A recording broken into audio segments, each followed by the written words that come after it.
KL15 7071 16 വർഷവും 7 മാസവും 14 ദിവസവുമാണ് ഈ വാഹനത്തിൻ്റെ പ്രായം. ഇതുപോലെ 1261 വാഹനങ്ങൾ നിരത്തുകളിൽ പഴഞ്ചൻ വാഹനങ്ങൾ ഓടുന്നുണ്ട്. KSRTCക്ക് ആകെ 4717 വാഹനങ്ങളുണ്ട്. അതിൽ 15 വർഷം കാലപ്പഴക്കം കഴിഞ്ഞ വാഹനങ്ങളാണ് ഏറ്റവും കൂടുതൽ, 1261 എണ്ണം.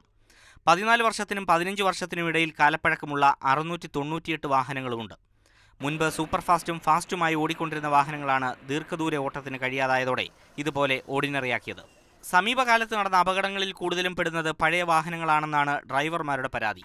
എന്നിട്ടും പുതിയ വാഹനങ്ങൾ വാങ്ങാനോ പഴഞ്ചൻ വണ്ടികൾ ഒഴിവാക്കാനോ നടപടിയില്ല. 15 വർഷത്തിലധികം പഴക്കമുള്ള വാഹനങ്ങൾ റീടെസ്റ്റ് ചെയ്യാൻ ഹരിത നികുതിയുണ്ട്. 9 വർഷം കൊണ്ട് സർക്കാരിന് ലഭിച്ചത് 100,77 ലക്ഷം എന്നാണ് വിവരാവകാശ രേഖ. ഈ ബജറ്റിൽ നികുതി നിരക്ക് വീണ്ടും ഉയർത്തിയെങ്കിലും KSRTCക്ക് ഇതൊന്നും ബാധകമല്ല. നികുതി കൂട്ടി ജനങ്ങളെ പിഴിയുന്നതിന് പകരം 15 വർഷത്തിലധികം പഴക്കമുള്ള വാഹനങ്ങൾ സ്ക്രാപ്പ് ചെയ്യാൻ അടിയന്തരമായി ഒരു നയം പ്രഖ്യാപിക്കുകയാണ് സംസ്ഥാന സർക്കാർ ചെയ്യേണ്ടത്. ഇത് രണ്ടും 15 വർഷം കാലാവധി കഴിഞ്ഞ വാഹനങ്ങളാണ്. ബജറ്റിൽ ഇക്കുറിയും സർക്കാർ KSRTCക്ക് പ്രത്യേകം പണം വകയിരുത്തിയിട്ടുണ്ട്. പുതിയ വാഹനങ്ങൾ വാങ്ങുമോ എന്നൊക്കെ കാത്തിരുന്ന് കാണാം. ഒപ്പം നമ്മുടെ സ്ക്രാപ്പ് പോളിസിയും വലിയൊരു പ്രതിസന്ധി സൃഷ്ടിക്കുന്നുണ്ട്. കാരണം നമ്മുടെ സ്ക്രാപ്പ് പോളിസിയും ഇതുപോലെ പഴഞ്ചനാണ്. അതിനും മാറ്റം വേണം.